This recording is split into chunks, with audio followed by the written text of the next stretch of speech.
दोस्तों नमस्कार, मैं आशीष शुक्ला आप लोगों का टारगेट टाइम्स चैनल में हार्दिक अभिनंदन और स्वागत करता हूं।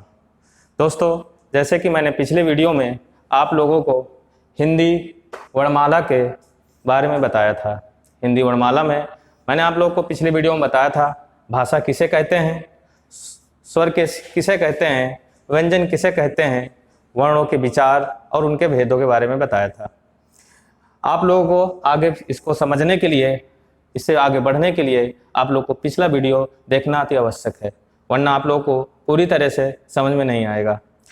दोस्तों, इस वीडियो में मैं आप लोग को व्यंजन के सभी प्रकार और इनके उच्चारण के स्थान और कितने प्रकार के व्यंजन होते हैं, इस वीडियो के माध्यम से मैं आप लोग को आज बताना चाहूँगा। तो दोस्तों, सबसे पहले देख लीजिए वर्ण विचार। वर्ण विचार दोस्तों, जैसे कि आप लोग को व्यंजन में बताने जा रहा हूँ, व्यंजन आपके 33 मूल व्यंजन होते हैं और इनमें से 2 द्विगुण व्यंजन को मिलाने से ये आपके टोटल 35 व्यंजन हो जाते हैं। तो आप लोग देख लीजिए, व्यंजन 6 प्रकार के होते हैं। इन 6 प्रकारों में सबसे पहले स्पर्शी या स्पर्श व्यंजन कहते हैं, जिसे मैं आपको पिछले वीडियो में बता चुका हूँ। का से माँ तक आप लोगों के लिए प्रत्येक वर्ग का जो का से माँ तक के जो वर्ण होते हैं वो सब आप लोग के स्पर्शी या स्पर्श व्यंजन कहलाते हैं। इसमें 25 वर्ण हैं जो आपके व्यंजन कहलाते हैं, स्पर्शी या स्पर्श व्यंजन। दूसरा प्रकार आप लोग का होता है उत्क्षिप्त या द्विगुण व्यंजन। उत्क्षिप्त या द्विगुण व्यंजन उन व्यंजनों को कहते हैं जिनके उच्चारण में जीभ पहले ऊपर उठकर मूर्धा को स्पर्श करती है और उस झटके के साथ नीचे गिरती है। उन्हीं वर्णों को हम लोग उत्क्षिप्त या द्विगुण व्यंजन कहते हैं। ये 2 प्रकार के होते हैं, ड और ढ। उत्क्षिप्त व्यंजन के बाद हम तीसरा जो हमारा व्यंजन आता है वो हमारा व्यंजन आता है अनुनासिक या नासिक। अनुनासिक और नासिक व्यंजन को याद करने के लिए आप इतना ध्यान रखिएगा, हिंदी के वर्णमाला के व्यंजन वर्णमाला में प्रत्येक वर्ग का 5वां वर्ण, प्रत्येक वर्ग का जो 5वां वर्ण होता है वो आप लोगों का अनुनासिक या नासिक व्यंजन कहलाते हैं। अनुनासिक या नासिक इसका नाम क्यों पड़ा, इसको ध्यान दीजिए। इसका अनुनासिक या नासिक व्यंजन इसलिए कहते हैं क्योंकि इनके बोलने से हमारे नाक से वायु निकलती है, जैसे ड ड़ ड़ न म, ये आप लोगों के 5 होते हैं। उसके बाद प्रत्येक वर्ग का 5वां जो वर्ण होता है वो आप लोगों का अनुनासिक या नासिक व्यंजन कहलाता है। उसके बाद आते हैं अंतःस्थ व्यंजन। अंतःस्थ व्यंजन ये आप लोग के 4 होते हैं, या, रा, ला, वा। अंतःस्थ व्यंजन के बारे में आप लोग को मैंने बताया था, किसे अंतःस्थ व्यंजन कहते हैं। वे व्यंजन जो हमारे मुख के एक किसी विशेष भाग को स्पर्श करते हुए मुख से उच्चारण करते हैं, उन्हें अंतःस्थ व्यंजन कहते हैं। लेकिन यह मुख के किसी विशेष स्थान को पूरी तरह स्पर्श नहीं करते हैं, इसलिए इनका नाम अंतःस्थ व्यंजन पड़ा। ये आपके 4 होते हैं। अंतःस्थ व्यंजन के बाद हम चलते हैं ऊष्म व्यंजन में। ऊष्म व्यंजन पहले ये समझ लीजिए, ऊष्म, इसका नाम ऊष्म व्यंजन क्यों पड़ा, क्योंकि जो हमारी प्राण वायु है ये मुख को संघर्ष करते हुए या स्पर्श करते हुए बाहर निकलती है, और इस प्राण वायु में जो हमारी वायु होती है वह ऊष्म उत्पन्न करती है, जिसकी वजह से इनका ऊष्म व्यंजन नाम पड़ा। ये आपके 4 होते हैं, सा, स, स और ह। उसके बाद आता है आपका संयुक्त व्यंजन। संयुक्त व्यंजन वो व्यंजन होते हैं जो 2 वर्णों के संयोग से उत्पन्न होते हैं। ये आपके 4 होते हैं, छ, त्र, ज्ञ, स्र। जैसे कि मैं आपको बताया था कि इनका छ, त्र, ज्ञ, स्र का निर्माण 2 व्यंजनों के मेल से होता है। मैं आप लोग को थोड़ा सा एक बार फिर समझाना चाहूंगा जल्दी से, क्योंकि इसी वीडियो में मुझे सब कुछ कवर करना है, तो यहाँ पर आप थोड़ा सा ध्यान दे लीजिएगा। जो बच्चे पिछला वीडियो नहीं देखे हैं वो इसको समझ लीजिएगा। जैसे आपका छ, ये आपके 2 वर्णों से मिलकर के बनता है, क प्लस सा। ये देखिए जो हलंत लगा है ये इसका प्रतीक है कि जो आपका ये का है, पहला वर्ण है, ये पूरी तरह से व्यंजन नहीं है। क्योंकि व्यंजन के लिए क्या होना चाहिए, व्यंजन जो व्यंजन जो होते हैं वो स्वर की सहायता से बोले जाते हैं। ये जो आपका का है ये स्वर रहित है, इसका प्रतीक होता है हलंत। इससे दोनों से मिल करके आपका बना है छा। उसके बाद आते हैं त्रा। त्रा आपके दो व्यंजनों से मिलकर के बना है, जैसे ता प्लस रा, स्वर रहित ता प्लस व्यंजन रा के संयोग से आपका ये त्रा बना है। उसके बाद देख लीजिए ज्ञा। ज्ञा जो है आपके दो वर्णों से मिलकर के बना है, स्वर रहित जा प्लस इया, इनसे मिलकर के आपका ज्ञा बना है। उसके बाद आते हैं स्रा। स्रा जो है आपके दो व्यंजनों से मिलकर के बना है, सा स्वर रहित सा प्लस रा। इसको व्यंजन नहीं कहेंगे क्योंकि व्यंजन के लिए आपको स्वर की आवश्यकता पड़ती है और इससे स्वर गायब हो चुका है। जैसे कि आपको एक यहां से समझा देता हूं, जैसे आपको लिखना है का, तो इस का में का प्लस आ, किसी भी व्यंजन में आ ध्वनि आ वर्ण छिपा हुआ होता है। यदि इसमें से आ हटा दिया जाएगा तो यह पूरा का नहीं होगा, इसके नीचे हलंत लग जाता है। इसका मतलब होता है यह स्वर रहित व्यंजन है। दोस्तों आगे चलते हैं, यह आप लोग को समझ में आ गया होगा। अब आपको कुछ व्यंजन के बारे में बता रहा हूं, जैसे आपके एग्जाम में पूछे जाते हैं, उसको समझ लीजिए। फिर आगे आप उच्चारण के स्थान पर व्यंजन को बताएंगे, जो कि बहुत ही महत्वपूर्ण टॉपिक है। तो इससे पहले आप लोग को आगे पढ़ाने से पहले कुछ चीजें आप लोग को पढ़ाने जा रहा हूं। जैसे आप लोग समझ लीजिए, सबसे पहले अर्ध स्वर। अर्ध स्वर ये बहुत ही कंफ्यूजिंग है। बच्चे बहुत पूछते हैं कि सर इसे अर्ध स्वर क्यों कहते हैं, क्योंकि स्वर तो हमारे आ ई उ होते हैं, तो व्यंजन में स्वर कैसे आ गया। तो समझ लीजिए, अर्ध स्वर किसे कहते हैं? ध्वनि वह वो व्यंजन या वह वर्ण जो कभी उच्चारण में ध्वनि, उनके जो उच्चारण की जो ध्वनि होती है, कभी स्वर और कभी व्यंजन उत्पन्न करती है, ऐसे व्यंजनों को या ऐसे वर्णों को हम लोग अर्ध स्वर कहते हैं। ये दो होते हैं, या और वाह। या और वाह ये दो प्रकार के होते हैं। इनको ध्यान दीजिएगा, आपसे एग्जाम में पूछा जाता है कि ऐसे व्यंजन कौन से हैं जो कि अर्ध स्वर हैं। तो आप लोग ध्यान दीजिएगा, या और वाह। उसके बाद आता है लुंठित। लुंठित व्यंजन किसे कहते हैं उसके बारे में समझ लीजिए।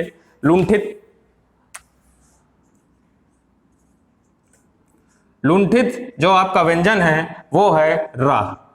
लुंठित, इसका नाम से ही आपको समझ में आता होगा। लुंठित जिसके उच्चारण में हवा, जिसके उच्चारण में हमारी जो जीभ का पार्श्व भाव, जो हवा जो है जीभ के पार्श्व भाग से निकले, उसे हम लोग बोलते हैं लुंठित। या आप ये समझ लीजिए, जिसके उच्चारण में जीभ हमारे तालू से टकरा करके नीचे लुढ़क करके स्पर्श करे, उसे लुंठित कहते हैं।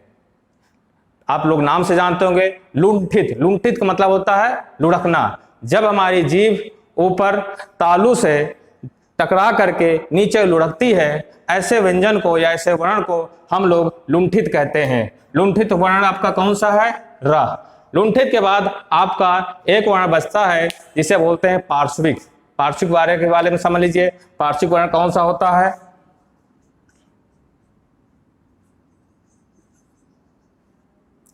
पार्श्विक वर्ण होता है आपका ला।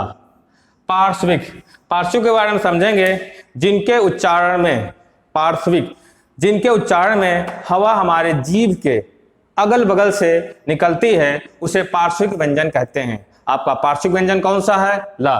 देखिए मैंने आपको तीन प्रकार बताया, अर्ध स्वर, या वा, लुंठित, रा, पार्श्विक, ला। तो ये बहुत ही इंपॉर्टेंट है आपके लिए, तो इसको आप ध्यान से नोट कर लीजिए और इसको याद रखिएगा। आपके एग्जाम में कई बार पूछा गया है कि इनमें से पार्श्विक व्यंजन कौन सा है। उसमें आपसे ऑप्शन दे दिया है, रा है, मा है, ला है या वाह है। तो आपके ये क्वेश्चन आपके बीएड में, बीएड के एंट्रेंस एग्जाम में, यूपीपी में और आपके लेखपाल में भी पूछा गया हुआ है ये। तो इसको आप ध्यान से पढ़िएगा। आगे हम लोग स्टार्ट करते हैं, आगे चलते हैं। दोस्तों जैसे कि व्यंजन को हम लोग प्रयत्न के आधार पर व्यंजनों का वर्गीकरण किए हैं। मतलब हम व्यंजन को कि किस मुख से के किस भाग से हमारा जो व्यंजन जो है बोले जाते हैं या उनका उच्चारण किया जाता है, तो इस प्रश्न के आधार पर व्यंजनों का वर्गीकरण किया गया है।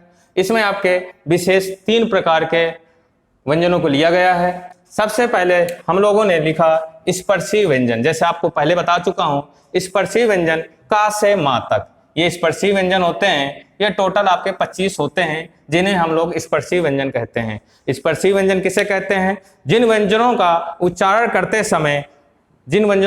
करते समय हवा फेफड़े से निकलते हुए मुंह के किसी विशेष स्थान को जीभ हो गई, तालू हो गई, दंत हो गया, ओष्ठ हो गया, किसी को भी स्पर्श करते हुए निकलती है या उनका उच्चारण किया जाता है, वो आपके स्पर्शी व्यंजन कहलाते हैं। स्पर्शी व्यंजन के बाद आपका आता है घोषत्व के आधार पर। घोषत्व के आधार पर, घोष का अर्थ होता है स्वर। हमारे जो स्वर है, स्वर तंत्र हैं, इनको बोला जाता है घोषत्व के आधार पर। घोषत्व के आधार पर, जिसे हम दूसरे शब्दों में ध्वनि या कंपन भी बोल सकते हैं। ध्वनि या कंपन के आधार पर हम लोग इसको व्यंजन को विभाजित करते हैं। ये 2 प्रकार के होते हैं, अघोष और सघोष। तो सबसे पहले हम लोग अघोष के बारे में समझेंगे। अघोष वर्ण किसे कहते हैं? जिन ध्वनियों के उच्चारण में हमारा जो स्वर तंत्र है इसमें कंपन न हो। फिर से मैं रिपीट कर रहा हूं, समझ लीजिए। जिन वर्णों के उच्चारण में हमारे स्वर तंत्र में कंपन न उत्पन्न हो, उन्हें हम अघोष वर्ण कहते हैं या अघोष व्यंजन कहते हैं। जैसे कि आपको बताया है, अघोष व्यंजन के प्रत्येक वर्ग का पहला और दूसरा वर्ण अघोष कहलाते हैं। मतलब व्यंजन के प्रत्येक वर्ग का पहला और दूसरा वर्ण अघोष कहलाते हैं। जैसे कि मैं अभी चार्ट बनाकर समझा दूंगा, लेकिन समझ लीजिए। प्रत्येक वर्ग, क वर्ग में क और ख, ये आपके क्या कहलाएंगे? दोनों व्यंजन ये आपके दोनों अघोष कहलाएंगे। च वर्ग में च और छ, ये आपके दोनों अघोष कहलाएंगे। तो इनके उच्चारण में जो हमारी प्राण वायु है वो मुख से बहुत ही ना के बराबर नहीं निकलती है, इस वजह से इन लोगों को हम अघोष कहते हैं। या आप ये कह सकें, इनके उच्चारण में हमारा जो स्वर तंत्र है बिल्कुल भी कंपन नहीं करता है, इसलिए इन्हें हम अघोष कहते हैं। दूसरा देख लीजिए, दूसरा आ गया सघोष। सघोष किसे कहते हैं? सघोष अघोष का बिल्कुल अपोजिट होता है। अघोष में मैं आपको कल भी बताया था, जिसके साथ आ लग जाए तो इसका मतलब होता है नहीं। सघोष अघोष का उल्टा होता है। इसमें हमारे जो स्वर तंत्र हैं, हम इन वर्णों का जब उच्चारण करते हैं तो हमारा जो स्वर तंत्र है इनमें कंपन उत्पन्न होता है। जिनमें कंपन उत्पन्न होता है उसे हम सघोष कहते हैं। जैसे कि आपके व्यंजन वर्णमाला के प्रत्येक वर्ग का तीसरा, चौथा और पांचवा वर्ण आपका सघोष कहलाता है। वर्णमाला के प्रत्येक वर्ग का तीसरा, चौथा और पांचवा जो होता है वो आपका सघोष कहलाता है। इसमें आप समझ लीजिए, अघोष और सघोष में, जैसे कि हर वर्ग का तीसरा, चौथा, पांचवा। हर वर्ग मतलब आपका क वर्ग में लेंगे, क वर्ग में का, खा, ग, ये आपका तीसरा हो गया, घ चौथा हो गया, यंगा पांचवा हो गया। इनको हम बोलेंगे सघोष वर्ण। कौन सा बोलेंगे? सघोष। आगे चलते हैं। आगे है आपके प्राणत्व के आधार पर। हम लोगों ने व्यंजन को प्राणत्व के आधार पर विभाजित किया है। प्राणत्व का मतलब होता है प्राण वायु। प्राणत्व का मतलब है प्राण वायु से है। यहाँ पर प्राण का अर्थ होता है हवा से। जिन व्यंजनों को उच्चारण करने में हवा अधिक निकलती है या किसी व्यंजन के उच्चारण करने में हवा कम निकलती है, इसलिए इनको 2 भागों में बांट दिया गया है। अल्प प्राण। अल्प प्राण से आपको सीधे समझ में आ जाता है अल्प। अल्प का मतलब होता है कम, अर्थात जिन व्यंजनों के उच्चारण से हमारे मुख से कम हवा निकले या कम प्राण वायु निकले, उन्हें हम अल्प प्राण कहते हैं। इसमें कौन कौन से व्यंजन होते हैं अल्प प्राण में, हम लोग ये समझेंगे। अल्प प्राण में हर वर्ग का, व्यंजन के हर वर्ग का पहला, तीसरा और पांचवा व्यंजन आपका अल्प प्राण कहलाता है। हर वर्ग का पहला, तीसरा मतलब का, तीसरा ग और पांचवा अंगा। ये आपके जितने हैं ये आपके क्या कहलाएंगे? अल्प प्राण। महाप्राण किसे कहते हैं? महाप्राण जिन व्यंजनों के उच्चारण से मुख से अधिक हवा निकले उसे हम लोग महाप्राण कहते हैं। महाप्राण में कौन कौन से व्यंजन आते हैं? हर वर्ग का दूसरा और चौथा व्यंजन जो है आप लोगों का महाप्राण आता है। महाप्राण में जैसे का वर्ग में का को छोड़ के दूसरा क्या हो गया? खा, और चौथा क्या हो गया? घा। ये आपके क्या कहलाएंगे? महाप्राण। चा वर्ग में दूसरा हो गया छा, टा, ठा, झ, घ। इस प्रकार हमने कुछ व्यंजन आपको लिखे हैं, ये आपके सब क्या कहलाते हैं? महाप्राण कहलाते हैं। सा हो गया, हा हो गया। और एक चीज ध्यान दीजिएगा, इसमें जितने भी ऊष्म व्यंजन होते हैं, जितने भी आपके ऊष्म व्यंजन होते हैं, ऊष्म व्यंजन होते हैं, वो भी आपके सब महाप्राण कहलाते हैं। महाप्राण कहलाते हैं जितने भी ऊष्म व्यंजन होते हैं, सा, सा, ह, ये चारों जो है ये भी आपके महाप्राण कहलाते हैं। ठीक, आगे मैं आप लोग को एक चार्ट बना रहा हूं, चार्ट के अकॉर्डिंग आपको सब समझ में आ जाएगा। तो मैं आपको चार्ट बना रहा हूं, आप देखिए। ये आप लोगों के सामने ये पूरा चार्ट है, जिसमें से आपको बताया गया है कि कौन से आपके व्यंजन जो है आपके अल्पप्राण होते हैं, अघोष होते हैं, कौन से व्यंजन आपके महाप्राण होते हैं और अघोष होते हैं। जैसे कि मैं आपको पहले बताया था, आपके अघोष के बारे में बताया था कि कौन कौन से आपके अघोष होते हैं। प्रत्येक वर्ण के पहला और दूसरा व्यंजन के प्रत्येक वर्ग का पहला वर्ण और दूसरा वर्ण जो है आपका अघोष होता है। देख लीजिए, का वर्ग में का और खा, चा वर्ग में चा और छा, टा वर्ग में टा और ठा, ता वर्ग में ता और था, और पा वर्ग में पा और फा, दोनों आपके ये अघोष हैं। फिर दूसरे आपको बताया था, सघोष के बारे में बताया था। सघोष कौन कौन से आपके व्यंजन होते हैं? प्रत्येक वर्ग का तीसरा, चौथा और पांचवा। इस चार्ट के माध्यम से आप लोग समझेंगे, प्रत्येक वर्ग का तीसरा, चौथा और पांचवा ये आपके सभी क्या कहलाते हैं? सघोष। ग, घ, अंग। च वर्ग का ज, झ, इय। ट वर्ग का ड, ढ, ड़। ता वर्ग का अप, क। ता वर्ग में ये द, ध, न। पा वर्ग में ब, म, पा, फा, ब, म। आपका ये आपके तीनों आपके क्या कहलाते हैं? अब आपके आते हैं अल्प प्राण या महाप्राण के बारे में। अल्प प्राण प्राणत्व के आधार पर दो होते हैं, एक होता अल्प प्राण और महाप्राण। अल्प प्राण कौन कौन से होते हैं? अल्प प्राण आपका व्यंजन के प्रत्येक वर्ग का पहला, तीसरा और पांचवा, प्रत्येक वर्ग का पहला और तीसरा पांचवा वर्ण जो होता है ये आपके अल्प प्राण कहलाते हैं। देख लीजिएगा, प्रत्येक वर्ग का पहला अल्प प्राण, तीसरा और पांचवा ये आपके अल्प प्राण कहलाते हैं। महाप्राण के बारे में हमने आपको बताया था कि व्यंजन के प्रत्येक वर्ग का दूसरा और चौथा वर्ण जो है आपके जो है दूसरा और चौथा जो है वर्ण जो है आपका महाप्राण कहलाते हैं। दूसरा प्रत्येक वर्ग का वर्ग का, दूसरा खा, फिर आपका आ जाता है चौथा आ गया आपका यहाँ पर घा। ये खा और ये घा ये आपके दोनों क्या कहलाएंगे? महाप्राण कहलाते हैं। यदि आपसे पूछा जाए ऐसा कौन सा वर्ण है जो महाप्राण है और अघोष है, तो आप लोग कौन सा आंसर देंगे? खा। ये क्वेश्चन एग्जाम में पूछा गया है, आप लोग थोड़ा ध्यान दीजिएगा। क्वेश्चन आपसे इस तरह एग्जाम में पूछा जाएगा कि कौन सा ऐसा व्यंजन है जो कि आपका महाप्राण भी है, अघोष है, तो इनमें से कौन कौन से हैं? खा, छ, थ, थ, फ ये आपके महाप्राण भी कहलाते हैं और क्या कहलाते हैं? अघोष कहलाते हैं। ऐसे कौन से व्यंजन हैं जो आपके अल्प प्राण हो और सघोष हो? तो आपको ग, ज, ड, द, ब ये आपके ऐसे व्यंजन हैं जो कि आपके अल्प प्राण भी हैं और सघोष भी हैं। देख लीजिए, जब क्वेश्चन पूछेगा एग्जाम में, इनमें से आपका एक वर्ड, एक जो आपका अक्षर है, एक वर्ण आपको देगा, बाकी वर्ण नहीं देगा। तो आपको ध्यान रखना है, आपसे पूछेगा महाप्राण, सघोष कौन से ऐसे व्यंजन हैं, तो आप ध्यान देना जो महाप्राण भी हो और कैसा हो आपका? सघोष भी हो।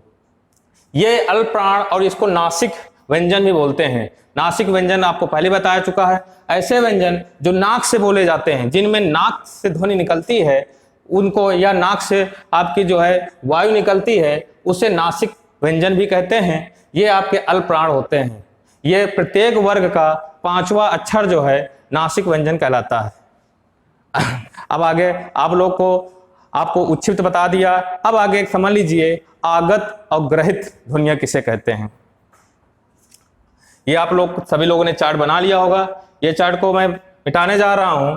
अब आगे आपको समझना है आगत ध्वनियां किस।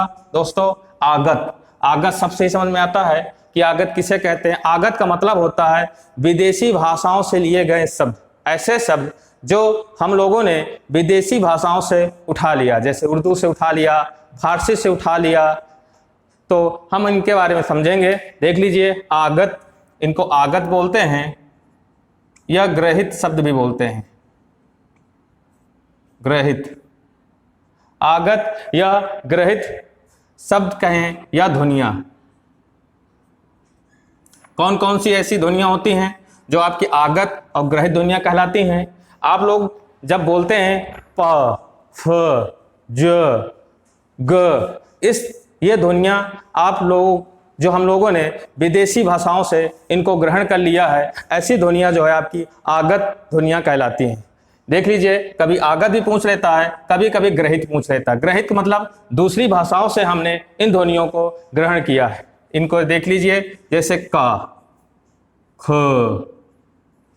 ग, फ, ज, इनमें से आपके शुद्ध जो है इसके उच्चारण जब हम लोग इनका करते हैं तो इनमें शुद्ध शब्द नहीं यूज होता है।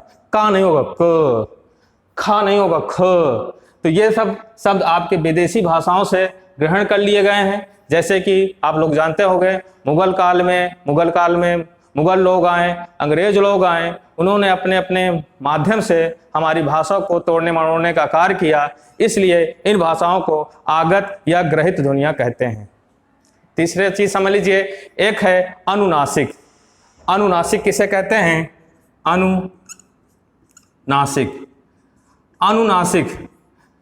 अनुनासिक उन वर्णों को, उस वर्णों को कहते हैं जिसमें चंद बिंदु लगी रहती है, इसे बोलते हैं अनुनासिक।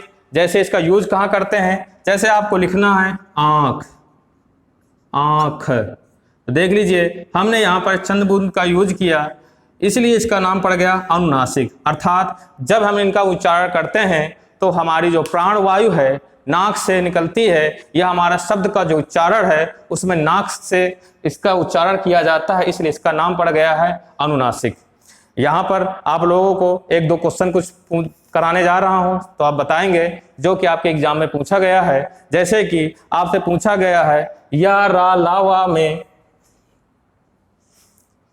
आपसे पूछा गया है कि या रा ला व्यंजनों को कहते हैं या रा या ला वा। ये आपके इसके पहले जो लेखपाल की वैकेंसी आई थी उसमें एक क्वेश्चन पूछा गया है या रा ला वा को कहते हैं।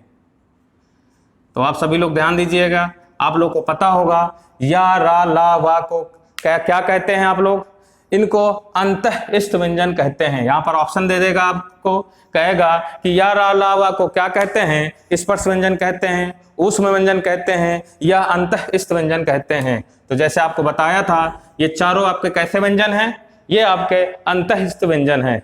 अब आपसे पूछ लेगा कि इनमें से अल्प प्राण वर्ण कौन है। इनमें से अल्प प्राण कहेगा, इनमें से अल्प प्राण वर्ण कौन से हैं। अल्प प्राण में जैसे आपसे कह दिया गया आ, बड़ा आ, क, ख, यहाँ से दे दिया क, ग, एक में दे दिया गया, ये एक में कर दिया गया, यहाँ पर दे दिया गया आपका च, छ, यहाँ पर दे दिया गया य और र। अब आपसे पूछेगा कि आप बताइए इनमें से अल्प प्राण वर्ण कौन है। हमने बताया था प्रत्येक वर्ग का पहला और तीसरा, प्रत्येक वर्ग का पहला और तीसरा वर्ण आपका अल्प प्राण कहलाता है। तो इसमें से आपका कौन सा हो जाएगा, क और ग। ये आपके एग्जाम बीडीएड एंट्रेंस में ये पिछले साल आपके क्वेश्चन पूछा जा चुका है। तो दोस्तों आप सभी लोग जो भी आपको हमने पढ़ाया है स्वर के बारे में, व्यंजन के बारे में, हमने कोशिश की है कि आपको सभी प्रकार के, वो चाहे किसी भी एग्जाम के लेवल का हो, सभी प्रकार के इस वीडियो को बनाने की कोशिश की है और सभी प्रकार से पढ़ाने की कोशिश की है। अतः आप लोग इस वीडियो को एक बार समझ में ना आए तो दोबारा देखिएगा और प्लीज़ सबसे पहले इस वीडियो को लाइक और सब्सक्राइब कर दीजिए। आपका लाइक सब्सक्राइब करने में कुछ पैसा नहीं खर्चा होता है, तो प्लीज़ इस वीडियो को आप लाइक और सब्सक्राइब कर दीजिए। धन्यवाद।